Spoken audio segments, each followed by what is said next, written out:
Assalamu alaikum. Today we'll be continuing our video on what Allah says the great deed or good deed is, and we'll be discussing the heads in which the money or the wealth can be distributed in the way of Allah. We'll be referring to verse 177 of Al-Baqarah.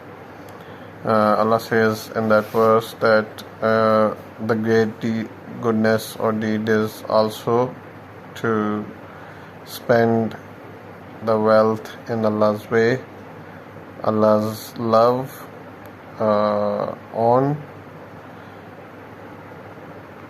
the relatives who deserve, although it is not mentioned in the verse that the relatives who deserve, but it can be deduced logically that the religion is meant to support the deserving only, and if someone doesn't deserve and we spend on him extravagantly, so that may be considered as extravaganza on our part.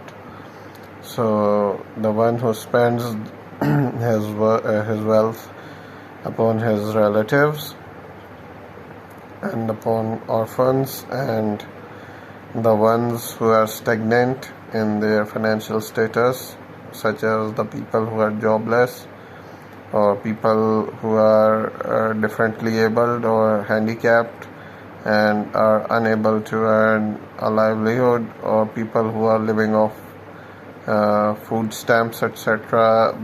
The culture that is prevalent in West,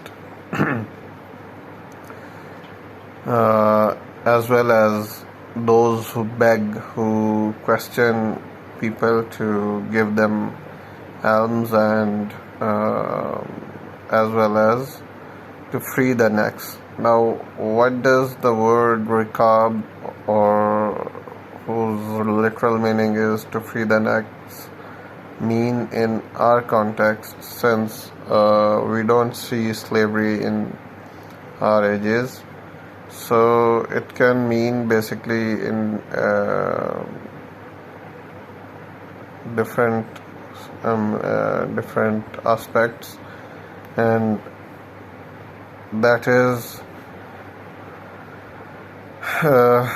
to free someone who has been kidnapped against ransom. For example, there have been incidents when whole ships were taken hostile and they had to be freed by paying the ransom, and collecting the ransom was an uphill task.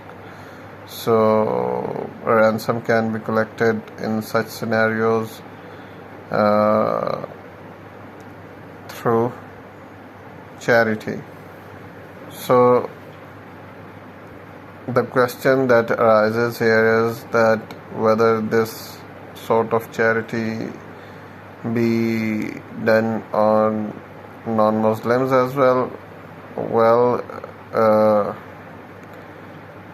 I don't think so that you may do so, because Allah says this spending has to be done in His love, and if a non-Muslim is deliberately denying the message of Allah, so the person who loves Allah may feel distressed from him and he'll not spend that wealth on that person.